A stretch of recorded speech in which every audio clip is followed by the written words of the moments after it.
Hello दोस्तों, welcome back to our YouTube channel. आज की वीडियो के अंदर हम चैप्टर 5 के दो बहुत ही इंपॉर्टेंट टॉपिक जो है strategy formulation and strategy implementation detail में पढ़ेंगे। मैं आपको बता दूं कि ये एग्जाम के अंदर दोनों टॉपिक्स मिला के 5 से 7 नंबर के कई बार आपसे पूछे गए हैं। ठीक है सर, तो आने वाली मैं 2 से 3 वीडियोस के अंदर सिर्फ चैप्टर 5 ही कवर करूंगा और मैं कोशिश करूंगा कि जितने भी ए कैटेगरी टॉपिक्स हैं चैप्टर 5 के अंदर उन सब की वीडियोस मैं आपको एग्जाम से पहले प्रोवाइड कर दूं। ठीक है सर, तो शुरू करते हैं अपन चैप्टर 5 का। आज फर्स्ट टॉपिक वो है स्ट्रेटजी फॉर्मुलेशन। तो सर सबसे पहले समझते हैं कि एक कॉर्पोरेट स्ट्रेटजी क्या होती है, यानी कि स्ट्रेटजी को फॉर्म करना। जो हर कंपनी के अंदर एक कॉर्पोरेट स्ट्रेटजी फॉर्म होती है वो होता क्या है। सर कॉर्पोरेट स्ट्रेटजी जो होती है ना, वो एक गेम प्लान होता है कंपनी का, जो उसको डायरेक्ट करता है कंपनी को उसकी सक्सेस की तरफ। ठीक है, अगर किसी भी कंपनी को सक्सेसफुल होना है तो उसकी एक जो कॉर्पोरेट स्ट्रेटजी है वो बहुत ही ज्यादा फ्रूटफुल होनी चाहिए, बहुत ही ज्यादा स्ट्रांगली बिल्ड होनी चाहिए। ठीक है, तो what is corporate strategy sir? It is a game plan that really directs the company towards success. ठीक है, ये गेम प्लान है जो कि कंपनी को उसके सक्सेस की तरफ डायरेक्ट करता है। अब आप कॉर्पोरेट स्ट्रेटजी सर बनाते कैसे हो? कॉर्पोरेट स्ट्रेटजी बनती है प्लानिंग के द्वारा। ठीक है, अब प्लानिंग भी आपकी दो तरीके की होती है। एक आपकी होती है स्ट्रेटेजिक प्लानिंग और एक आपकी होती है ऑपरेशनल प्लानिंग। ठीक है सर, एक मैंने आपको बताया होती है आपकी स्ट्रेटेजिक प्लानिंग और एक आपकी होती है ऑपरेशनल प्लानिंग। तो कॉर्पोरेट स्ट्रेटजी में दो तरीके की प्लानिंग होती है, एक स्ट्रेटेजिक एंड एक ऑपरेशनल। अब सर स्ट्रेटेजिक प्लानिंग क्या होती है? देखो स्ट्रेटेजिक प्लानिंग होती है वो जो कि पूरी ऑर्गेनाइजेशन के लिए की जाती है, किसी पर्टिकुलर डिपार्टमेंट के लिए नहीं की जाती या किसी फंक्शन के लिए नहीं की जाती, पूरे ऑर्गेनाइजेशन के लिए की जाती है। आफ्टर इवेल्युएटिंग कंपनी के पास रिसोर्सेज कितने हैं, एनवायरमेंटल सिनेरियोज कैसे हैं, कंपनी के हालात कैसे हैं, मार्केट के हालात कैसे हैं, ये सब चीजों को ध्यान में रखते हुए एक स्ट्रेटेजिक प्लानिंग की जाती है। तो इट इन्वॉल्व्स सीनियर मैनेजमेंट। जो स्ट्रेटेजिक प्लानिंग होती है वो हमेशा सीनियर मैनेजमेंट के द्वारा की जाती है for developing strategic plans for entire organisation. जैसा मैंने आपको बताया पूरी ऑर्गेनाइजेशन के लिए बनती है। After evaluating the organisation strength and weaknesses, हमें पता करने के बाद कि हमारे पास कितनी स्ट्रेंथ है कितनी वीकनेस है, तब हम ये स्ट्रेटेजी बनाते हैं in light of potential possibilities and dangers. ये भी हम ध्यान रखते हैं कि मार्केट में क्या क्या पॉसिबिलिटीज है और क्या क्या खतरे हैं। ठीक है सर, स्ट्रेटेजिक प्लानिंग कौन बनाता है? आपके टॉप लेवल मैनेजमेंट बनाती है। Then operational planning. Operational planning क्या होता है? जो आपकी मिडल और लोअर लेवल मैनेजमेंट करती है, जो कि उनको ऊपर से प्लानिंग किए हुए आपको ऑब्जेक्टिव्स मिलते हैं उनको फुलफिल करने के लिए। तो ऑपरेशनल प्लानिंग क्या होती है? It made at the middle and lower level management. It provide specifics on how the resources are to be used effectively. तो ये जो प्लानिंग होती है ना, जो आपको पता चला कि यार टॉप लेवल मैनेजमेंट ने बोला है कि हमें ये गोल अचीव करना है, आपको उसके लिए इतनी रिसोर्सेज हमने दे दी है, अब आप डिसाइड करो। अपने नीचे वाले मैनेजर्स को बोला कि आप डिसाइड करो कि हम ये स्ट्रेटेजी को डिजायर्ड ऑब्जेक्टिव्स कैसे अचीव कर सकते हैं। तो अब जो आपके लोअर लेवल मैनेजर्स होंगे, मिडिल लेवल मैनेजर्स होंगे, वो डिसाइड करेंगे कि हमें इन रिसोर्सेज का कैसे यूटिलाइजेशन करके डिजायर्ड ऑब्जेक्टिव्स को अचीव करना है। अब सर एग्जाम में क्या आता है, हमें ये बताओ। तो एग्जाम में आपसे कई बार पूछा जाता है कि आप कैरेक्टरिस्टिक्स बता दो ऑपरेशनल प्लानिंग के और स्ट्रेटेजिक प्लानिंग के। इसको मैं आपको पूरे अच्छे तरीके से याद करवाता हूँ। ठीक है सर, तो स्ट्रेटेजिक प्लानिंग मैंने आपको क्या बताया कि वो टॉप लेवल मैनेजमेंट बनाते हैं। तो पहली चीज तो क्या है, वो जो रिस्पॉन्सिबिलिटी है वो एक टॉप लेवल मैनेजर्स की होती है। तो पहला पॉइंट क्या होगा? It is a senior management responsibility. ठीक है ना, जो आपकी स्ट्रेटेजिक प्लानिंग होती है वो सीनियर मैनेजमेंट की रिस्पॉन्सिबिलिटी होती है। Then second, it helps in shaping the organisational resources. जो स्ट्रेटेजिक प्लानिंग होती है वो हेल्प करता है कि ऑर्गेनाइजेशन की जो रिसोर्सेज है हम उसको जुडिशियसली यूज कर सके, उसको शेप कर सके कंपनी के प्रोग्रेस के लिए। ठीक है, तो पहला पॉइंट क्या मैंने बताया? It is the responsibility of senior management. Second, it helps in shaping the organisational resources. Then third point, it assess the impact of environmental variables. तो जो स्ट्रेटेजिक प्लानिंग होती है वो पहले से ही असेस कर लेती है कि जो एनवायरमेंट के अंदर चेंजेस होने वाले हैं, जो उसके वेरिएबल्स हैं, जो वो बदल सकते हैं बार बार सिनेरियोस, उसको वो पहले से ही असेस कर लेती है। ठीक है, तो it assesses the impact of environmental variables. Then it takes a holistic view of the organisation.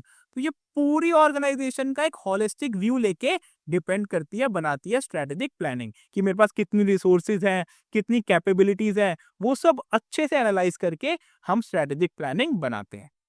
Then it develops overall objectives and strategies. तो ये पूरी ऑर्गेनाइजेशन के लिए ऑब्जेक्टिव्स और स्ट्रेटजीज को डेवलप करते हैं। At it is concern with the long term success of the organisation. तो ये जो स्ट्रेटेजिक प्लानिंग होती है ना, वो शॉर्ट टर्म के लिए नहीं होती, वो लॉन्ग टर्म को ध्यान में रखते हुए होती है, अपनी कंपनी के सक्सेस को ध्यान में रखते हुए होती है। तो पहला मैंने क्या बताया आपको, it shapes the organization resources. ठीक है सर, पहला आपका क्या पॉइंट था, it shapes the organization resources. दूसरा मैंने आपको क्या बोला कि it is the responsibility of the senior management, it is the responsibility of the senior management. Then third, it assesses the impact of environmental variables, यानी कि जो एनवायरमेंट में चेंजेस हो सकते हैं उसका इम्पैक्ट वो पहले से ही असेस कर लेती है, ये वाली planning. It assesses the impact of the environmental variables. Then it takes a holistic view of the organization, ये पहले से ही पूरी ऑर्गेनाइजेशन का होलिस्टिक व्यू ले लेती है। Then it develops a overall objectives and strategies for the organization and it is concerned with the long term success of the organization। ये 6 characteristics है जो आपको स्ट्रेटेजिक प्लानिंग की याद करनी है। ठीक है सर, अब आ जाते हैं अपने characteristics of the operational planning. तो इसके अंदर आप सिर्फ 4 याद कर लो, आपका काम चल जाएगा। पहला मैंने आपको बताया था, उधर सीनियर लेवल मैनेजमेंट की रिस्पॉन्सिबिलिटी है, इधर आपकी ये फंक्शनल लेवल मैनेजर्स की रिस्पॉन्सिबिलिटी है। तो पहला तो इजी हो गया, it is the responsibility of the functional managers. Then मैंने वहां पे आपको बताया था, it shapes the organisational resources. जो स्ट्रेटेजिक प्लानिंग थी वो शेप करती है ऑर्गेनाइजेशनल रिसोर्सेज की। यहाँ पे क्या करते हैं, जो आपकी ऑपरेशनल प्लानिंग होती है वो डिप्लॉय करती है ऑर्गेनाइजेशनल रिसोर्सेज को। It deals with the current deployment of the resources, यानी कि वो शेप नहीं करती, वो सिर्फ डिप्लॉय का काम करती है। Then it develop tactics rather than the strategy. तो ये स्ट्रेटेजी नहीं बनाता ऑपरेशनल प्लानिंग, ये टैक्टिक्स बनाता है कि हमें जो अपर लेवल मैनेजमेंट ने, टॉप लेवल मैनेजमेंट ने स्ट्रेटेजी बना के दी है उसको कैसे अचीव करना है। ठीक है, and at last it makes modifications to the business functions but not fundamental changes.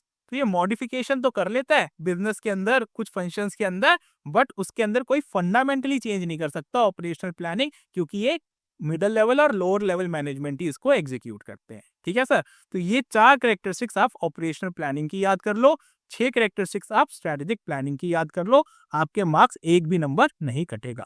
चलिए सर, अब चलते हैं आगे। ये जो है कभी भी एग्जाम्स में आता नहीं है, आपको स्ट्रेटेजिक प्लानिंग की एक तरह से यहाँ पे उसके बारे में और डिटेल में बताया हुआ है। अगर आप ऊपर वाले पॉइंट्स याद कर लोगे तो वो आपके लिए सफिशिएंट है, फिर भी एक बार आपको पढ़ना हो तो ये टॉपिक मैंने दिया हुआ है, पढ़ लेना। देन सर बात करते हैं आप strategic uncertainties and how to deal with it. कई बार एग्जाम में आपसे पूछा गया है कि आप ये बताओ कि एक स्ट्रेटेजी बनाते हुए क्या क्या अनसर्टेनिटीज आ सकती है, स्ट्रेटेजिक अनसर्टेनिटी का मतलब क्या है, और एक कंपनी उसके साथ डीलिंग कैसे कर सकती है, उससे बच कैसे सकती है। तो देखो, स्ट्रेटेजिक अनसर्टेनिटी तो आपको नाम से ही समझ में आ रहा होगा कि स्ट्रेटेजिक अनसर्टेनिटी क्या होती है। It is the unpredictability and unpredictability of the future events and circumstances that can impact the organization strategies and goals। तो भाई ये अनप्रेडिक्टेबिलिटी होती है of the future events and circumstances जो कि इम्पैक्ट कर सकती है आपके बिजनेस को। It can be driven by factors such as changes in the market, technology, competition, regulation and other external factors. तो स्ट्रेटेजिक अनसर्टेनिटी कैसे इंपैक्ट कर सकती है भाई, कुछ मार्केट में चेंज आ सकता है, कुछ टेक्नोलॉजी में चेंज आ सकता है, कुछ गवर्नमेंट पॉलिसीज में चेंज आ सकता है। जैसे अभी सारी बैटिंग एप्स को, जितनी भी बैटिंग एप्स थी उनको गवर्नमेंट ने बैन कर दिया कि आप वहां पे मनी इन्वॉल्व का कोई भी गेम नहीं खिला सकते। तो उससे क्या हुआ, ड्रीम 11 जैसी बड़ी बड़ी कंपनियों का एक तरह से उनको स्ट्रेटेजिक अनसर्टेनिटी का सामना करना पड़ा और उनका धंधा बंद हो गया। तो ये होती है आपकी स्ट्रेटेजिक अनसर्टेनिटी। अब इसके हम मैनेज कैसे कर सकते हैं, अपनी स्ट्रेटेजिक अनसर्टेनिटीज को कैसे मैनेज कर सकते हैं। तो पहली चीज, जो आपकी स्ट्रेटेजी आप बनाओ वो फ्लेक्सिबिलिटी से बनाओ, यानी कि उसके अंदर कुछ आप क्षमता रखो कि कुछ ना कुछ जो भी चेंजेस आए मार्केट के अंदर हम उसको अडेप्ट कर सके। फॉर एग्जाम्पल, अब जैसे ड्रीम 11 है, वो सिर्फ उस गेम पे फोकस कर रहा था, उसका 99% रेवेन्यू वहां से आ रहा था जहां से पैसा इन्वॉल्व था। लेकिन अगर वो पहले से ही कुछ ऐसी गेम्स के भी टारगेट रखता जहां पे एक नॉर्मल गेम खिला के बच्चे से वो रेवेन्यू अर्न कर रहा होता, तो हो सकता है उसका बिजनेस कम इम्पैक्ट होता। तो पहली चीज, आपको अपनी स्ट्रेटेजी हमेशा फ्लेक्सिबल बनानी है। देन सेकेंड, जो आपका बिजनेस होना चाहिए वो डाइवर्सिफाइड होना चाहिए, यानी कि आपका सिर्फ एक ही चीज का बिजनेस ना होके अगर डिफरेंट डिफरेंट एरियाज में बिजनेस होगा तो आपके ऊपर इम्पैक्ट कम आएगा। सेम सिमिलर एग्जांपल कि आज मान लीजिए किसी का सिर्फ और सिर्फ ऑयल का धंधा है, तो कोई भी गवर्नमेंट पॉलिसी ऑयल से रिलेटेड आती है तो आपका पूरा बिजनेस इम्पैक्ट होगा। लेकिन आप अगर टेलीकॉम में भी है, ऑयल में भी है, रिटेल में भी है, तो अगर एक जगह पे कोई भी चेंजेस आता है तो आपके बाकी जो बिजनेसेस है वो इम्पैक्ट नहीं होंगे और आपकी जो ओवरऑल ऑर्गेनाइजेशन है उस पर कम इम्पैक्ट पड़ेगा। तो पहला, आपकी स्ट्रेटेजी फ्लेक्सिबल होनी चाहिए। सेकंड, आपका जो बिजनेस है वो डाइवर्सिफाइड होना चाहिए। देन बिल्डिंग रेजिलियंस का मतलब है कि आपके अंदर क्षमता होनी चाहिए कि जो भी आपके आसपास चेंजेस हो आप उनसे अपने आप को निपटा लो। ये कैसे हो सकता है? आप अपनी बैलेंस शीट को स्ट्रांग रखो, आप अपनी कैश पोजीशन स्ट्रांग रखो, जिसकी वजह से कोई भी इंपैक्ट आए तो आप उससे अच्छे से निपट लो। बिल्डिंग रेजिलियंस क्या है? Organizations can invest in building internal resilience such as strengthening their operational process, increasing their financial flexibility, and improving their risk management capacities. Then, monitoring and scenario planning. इसका सिंपल सा मतलब है कि आप अपने आसपास की जो एनवायरनमेंट है उसको लगातार स्कैन करते रहो ताकि आपको पता चलता रहे कि फ्यूचर में क्या क्या दिक्कतें आ सकती हैं। Organizations can regularly monitor key indicators of change and conduct scenario planning to understand how different future scenarios might impact their strategies. And then last, collaboration and partnerships. तो आप अपने सप्लायर्स के साथ, कस्टमर्स के साथ, अपने कॉम्पिटिटर्स के साथ ट्राई करो कि आप अपनी पार्टनरशिप मजबूत रखो, अपनी कोलैबोरेट करके काम करो ताकि स्ट्रेटेजिक अनसर्टेनिटीज के टाइम पे वो आपका साथ दे पाए। ठीक है सर, ताकि स्ट्रेटेजिक अनसर्टेनिटीज के टाइम पे वो आपका साथ दे पाए। चलिए सर आगे चलते हैं।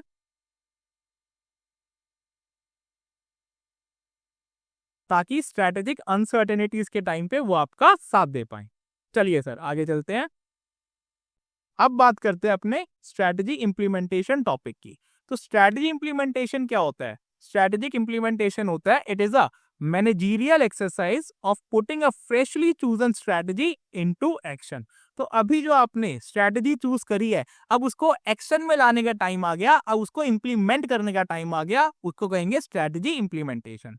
It deals with the managerial exercise of supervising the ongoing pursuit of strategy, making it work, improving the competence with which it is executed, and showing measurable progress in achieving the target results.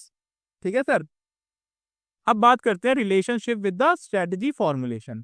तो देखो, एक आपके exam के अंदर कई बार आपसे पूछ लिया जाता है कि स्ट्रेटेजी इंप्लीमेंटेशन मैट्रिक्स बताओ क्या होता है। ठीक है, तो सर आपको क्या करना है, आपको ये डायग्राम बनाना है। उसके अंदर ये आपका स्ट्रेटेजी इंप्लीमेंटेशन मैट्रिक्स, इधर हमने दिया है कि जो आपकी स्ट्रेटेजी फॉर्मुलेशन है या तो वो फ्लॉड है या वो साउंड है, और इधर हमने दिया है कि स्ट्रेटेजी इंप्लीमेंटेशन या तो आपकी वीक है या फिर एक्सीलेंट है। आपको हमेशा क्या ट्राई करना है, एक ऑर्गेनाइजेशन को हमेशा ट्राई करना है कि वो हमेशा बी कैटेगरी के अंदर रहे। ठीक है सर, बी कैटेगरी के अंदर क्या है, जो ये बी कैटेगरी है इसके अंदर आपकी जो स्ट्रेटेजी फॉर्मुलेशन है वो भी साउंड है और जो आपकी स्ट्रेटेजी इंप्लीमेंटेशन है वो भी एक्सीलेंट है। तो हर ऑर्गेनाइजेशन का जो एम होता है उसको ये अचीव करने का होता है। बट अगर कोई कंपनी की स्ट्रेटेजी फॉर्मुलेशन तो बहुत अच्छी है बट इंप्लीमेंटेशन वीक है, तो वो ए कैटेगरी में आती है।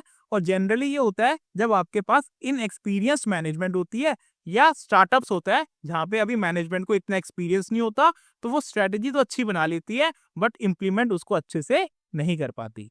देन सी कैटेगरी के अंदर आ जाती हैं आपकी वो कंपनीज जहाँ पे आपकी फॉर्मुलेशन और इम्प्लीमेंटेशन दोनों ही वीक है, और डी कैटेगरी में आ जाता है जहाँ पे आपकी इम्प्लीमेंटेशन तो बहुत अच्छी है बट फॉर्मुलेशन बहुत वीक है। तो वहाँ पे आपका सबसे पहला स्टेप होता है कि आप अपनी स्ट्रैटेजी को अच्छा करें, क्योंकि इम्प्लीमेंटेशन अच्छा करने से कुछ नहीं होता जब तक हमारी स्ट्रैटेजी अच्छी बनी रहे। तो ये हो गया आपका स्ट्रैटेजी इम्प्लीमेंटेशन मैट्रिक्स। आप इसको स्क्वायर ए, स्क्वायर बी, स्क्वायर सी और स्क्वायर डी को आप पढ़ लेना। ठीक है सर। अब एग्जाम में आपसे जो सबसे ज्यादा पूछा जाता है इस टॉपिक में से वो दो ही चीजें हैं। एक आपका difference between the strategy formulation and strategy implementation, and second चीज आपसे पूछी जाती है फॉरवर्ड एंड बैकवर्ड लिंकेजेस। तो पहले पढ़ते हैं strategy formulation and strategy implementation. इसका क्या डिफरेंस है? देखो यार, नाम से ही समझ में आ जाता है कि जो स्ट्रेटजी फॉर्मुलेशन होता है वो इंक्लूड करता है प्लानिंग एंड डिसीजन मेकिंग, और यहाँ पे क्या है, all those means related to executing the strategic plan. वहां पे आप प्लानिंग कर रहे हो और डिसीजन मेकिंग कर रहे हो, यहाँ पे आप एग्जीक्यूशन कर रहे हो। तो स्ट्रेटेजिक प्लानिंग के अंदर, स्ट्रेटेजी फॉर्मुलेशन के अंदर आप प्लानिंग एंड डिसीजन मेकिंग कर रहे हो, और स्ट्रेटेजी इंप्लीमेंटेशन के अंदर आप एग्जीक्यूशन कर रहे हो। Then strategy formulation is placing the forces before the action. तो आपको जो आपके रिसोर्सेज, यहाँ पे फोर्सेस का मतलब है आपके एम्प्लॉयज, आपके रिसोर्सेज, वो आप उनको एक्शन में लगाने के लिए खड़ा करते हो कि भाई इतने मेरे पास रिसोर्सेज है, इतने मेरे पास एम्प्लॉयज है, उन सबको आप एक तरह से एलोकेट करते हो कि आप इसको यूज कर सकते हो स्ट्रेटेजी अचीव करने में, हमारा जो गोल है हमें अचीव करने में। लेकिन जो स्ट्रेटेजी इंप्लीमेंटेशन होता है उसका काम होता है इन फोर्सेस को मैनेज करना, इन फोर्सेस से काम करवाना और इनको तरीके से यूटिलाइज करना। देन स्ट्रेटेजी फॉर्मुलेशन एक एंटरप्रेन्योरियल एक्टिविटी है और स्ट्रेटेजी इंप्लीमेंटेशन एक एडमिनिस्ट्रेटिव टास्क है। देन स्ट्रेटेजी फॉर्मुलेशन जो है एम्फेसाइज करता है इफेक्टिवनेस पे, और स्ट्रेटेजी इंप्लीमेंटेशन एम्फेसाइज करता है एफिशिएंसी पे। इफेक्टिवनेस का क्या मतलब होता है? डूइंग द राइट थिंग्स, यानी कि हमें सही काम करना है, हमें सही काम को डिसाइड करना है और वो करना है। और एफिशिएंसी का क्या मतलब होता है? डूइंग द वर्क राइटली, यानी कि हमें जो हमारा काम है वो ढंग से करना है, डूइंग थिंग्स राइटली। ठीक है ना? तो वो हमें एफिशिएंसी जो है हमें स्ट्रेटेजी इंप्लीमेंटेशन हेल्प करता है, और इफेक्टिवनेस जो है एम्फेसाइज करता है strategy formulation. Then primarily an intellectual and rational process. तो जो आपका स्ट्रेटेजी फॉर्मुलेशन होता है वो दिमाग से काम करने वाला होता है और बहुत ज्यादा रैशनल प्रोसेस होता है, और जो आपका इम्प्लीमेंटेशन होता है वो एक ऑपरेशनल प्रोसेस होता है, यानी कि वो आपको काम करवाना होता है, उसके अंदर बताना होता है कि काम आपको क्या क्या करना है। Then it requires the coordination among the top level and it requires the coordination among the middle and lower level. It requires a great deal of initiative, logical skills, conceptual initiative and analytical skills.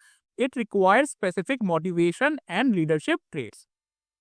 For strategy formulation precedes the strategy implementation and strategy implementation follows the strategy formulation. तो यानी कि जो strategy formulation होता है वो आपका strategy implementation से पहले आता है, और स्ट्रेटेजी इंप्लीमेंटेशन आपका स्ट्रेटेजी फॉर्मुलेशन के बाद आता है।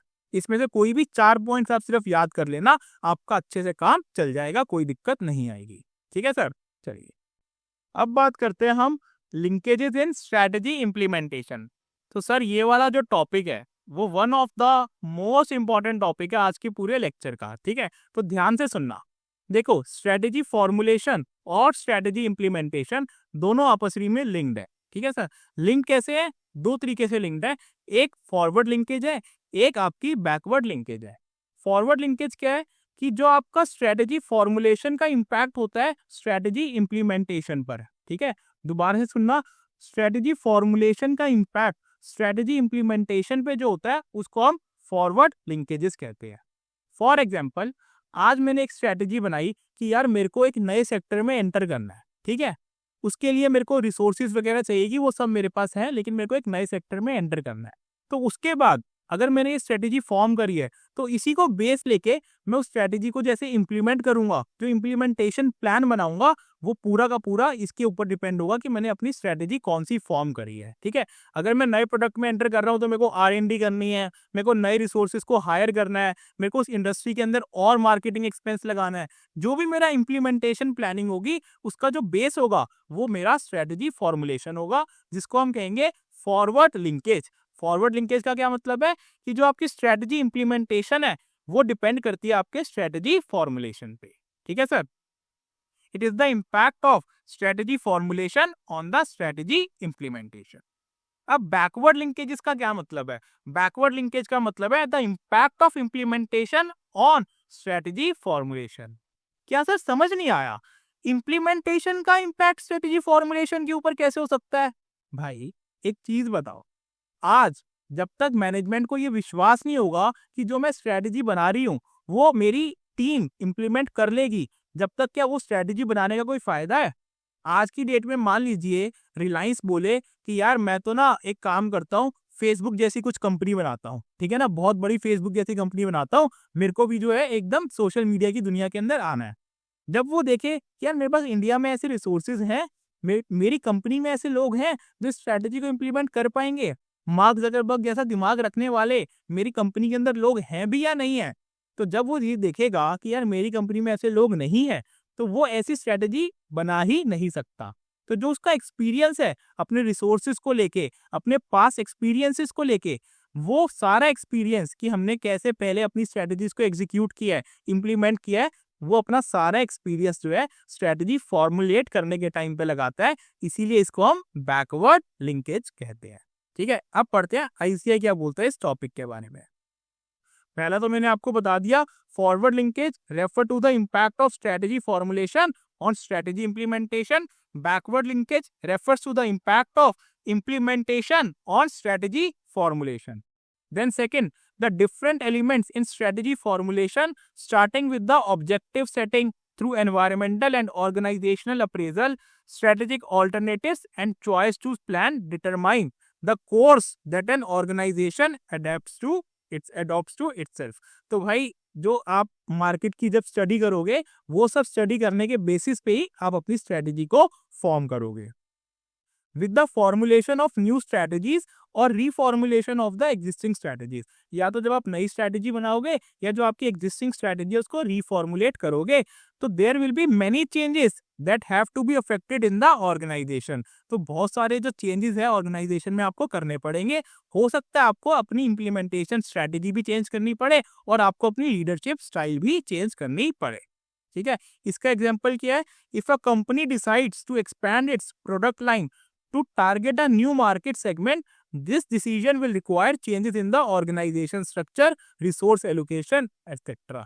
तो जब कंपनी एक नई स्ट्रैटेजी लेके आती है, फॉर्मुलेट करती है, तो जो स्ट्रैटेजी इंप्लीमेंट करने वाली जो टीम होती है उसको भी अपनी स्ट्रैटेजी के अंदर बहुत सारे चेंजेस करने पड़ते हैं। तो फॉरवर्ड लिंकेज क्या है? Impact of strategy formulation on strategy implementation.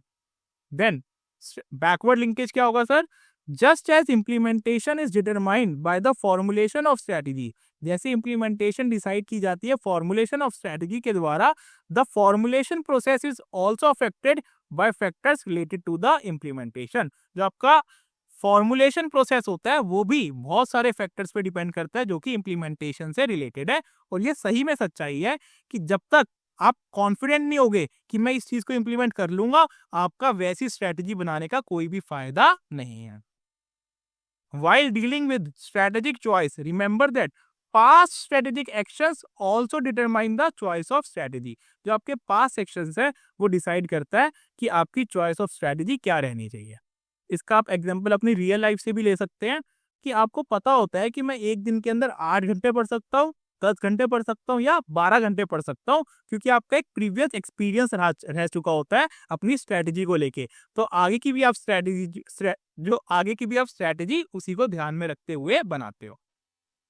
Organisations tend to adopt दो strategies which can be implemented with the help of the present structure of resources combined with some additional effort. तो organisation वैसी ही strategy बनाती है जो हमारे पास current resources available है उसको use करके हम स्ट्रैटेजी को इंप्लीमेंट कर सके और थोड़े बहुत हमारे एडिशनल एफर्ट्स लगे तो कोई दिक्कत नहीं है।